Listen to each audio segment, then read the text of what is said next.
Port Charles has weathered countless storms, mob wars, murders, affairs, secret children, and betrayals. But this time, the truth coming to light threatens to shake the very soul of the town. In a storyline so twisted it's hard to fathom, GH fans will watch in jaw-dropping horror as the identity of Daisy's stalker and kidnapper is revealed. And it's not Cyrus Renaud. It's not Heather Weber. It's not even an enemy from beyond the grave. It's Wiley Corinthos. Yes, Wiley, the innocent boy everyone in Port Charles has sworn to protect, becomes the center of a nightmare that no one imagined. But how could this be? What could possibly drive a child to commit such a chilling act? Buckle up, because this storyline is about to challenge everything you thought you knew about the next generation in Port Charles. It starts quietly. Daisy Kwan, the free-spirited nurse and meditation instructor, begins to notice strange things.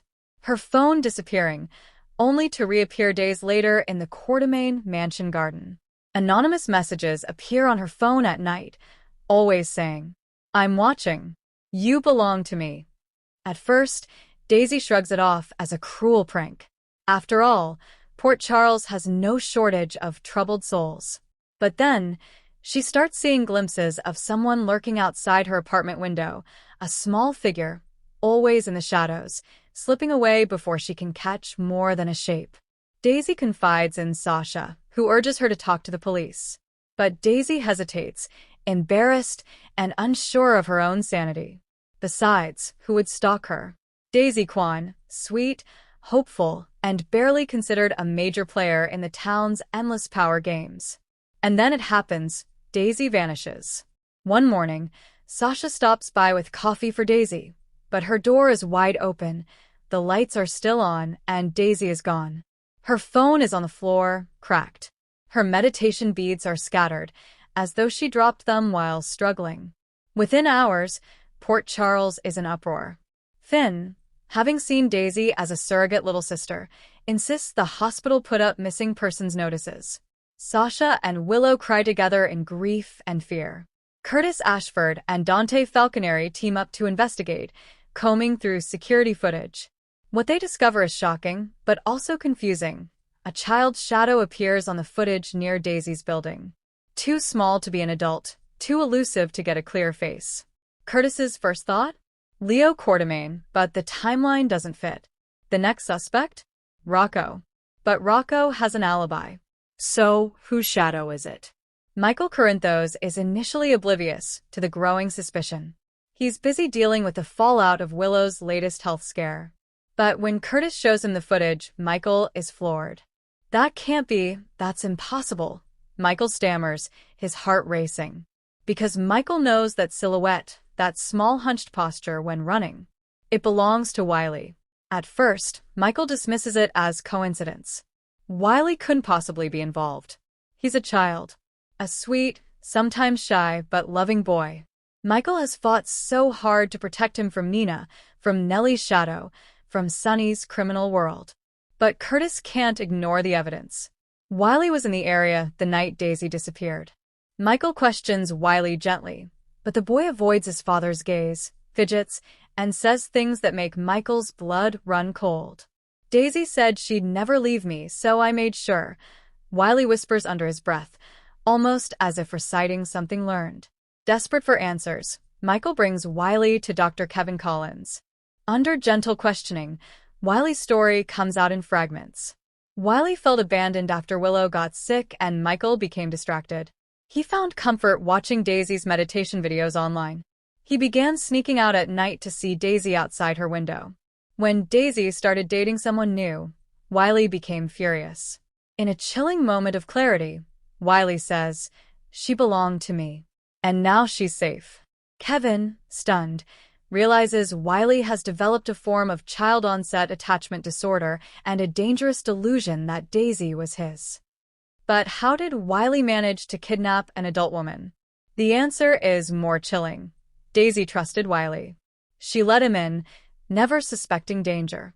And in that trust, Wiley was able to lead her away, to somewhere no one else could find. Days pass.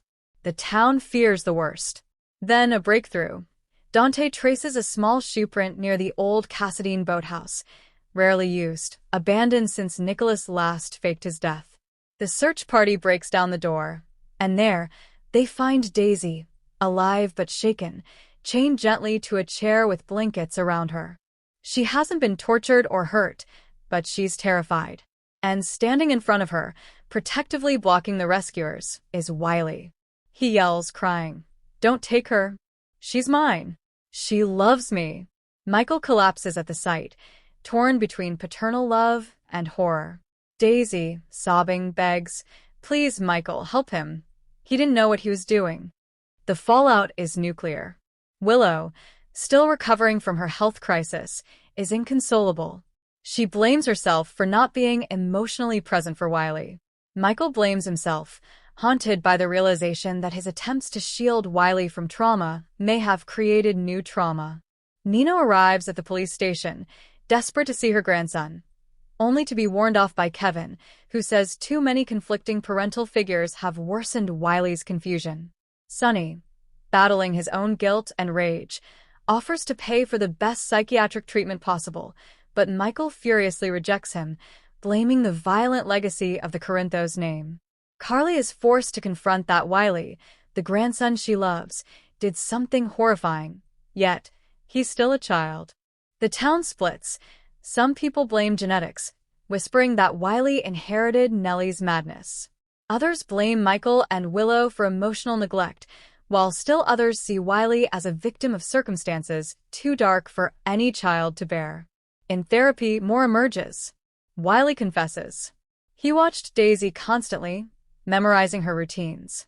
He truly believed Daisy loved him like mommy loves daddy.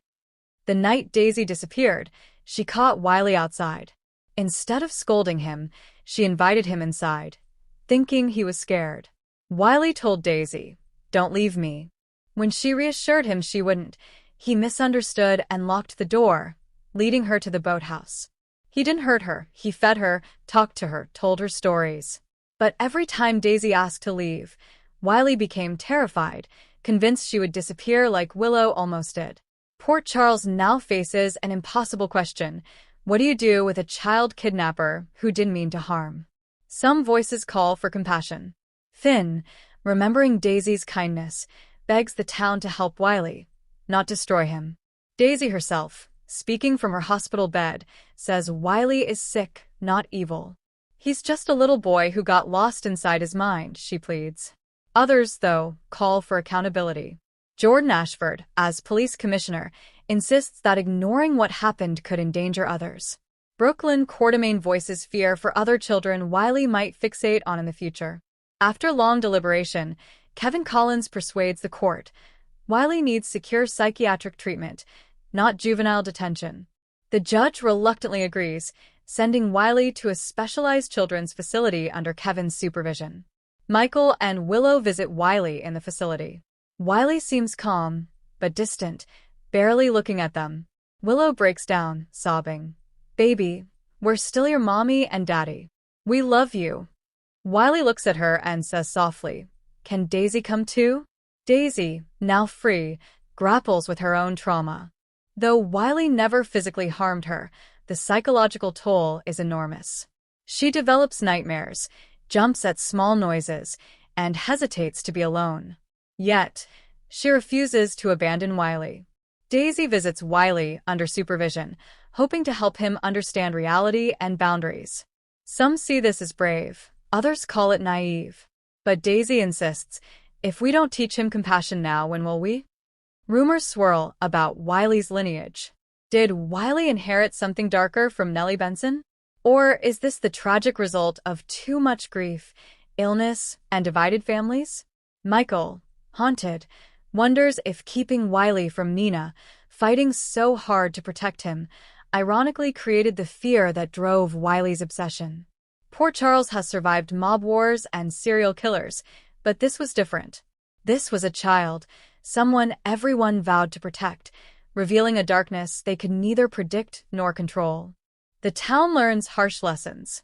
Even children need emotional honesty. Secrets, lies, and constant fear can warp love into obsession. Mental illness can appear anywhere, even in those we think safest. The strain almost destroys Michael and Willow. At times, they can't even look at each other without guilt. But after therapy, they remember why they fell in love, their shared dream to break the cycle of violence, to raise children in peace. They vow to fight for Wiley's healing together. Wiley begins intensive therapy. He must relearn love as something freely given, not forced. Daisy, though shaken, continues her meditation classes, dedicating them to finding light even in the darkest places. Michael and Willow rebuild, haunted but determined. And Port Charles? It watches, waits, and prays for the little boy who shocked them all. In a town famous for mob secrets, long-lost twins, and paternity bombshells, nothing shocked Port Charles or viewers more than this, a child at the center of the darkness.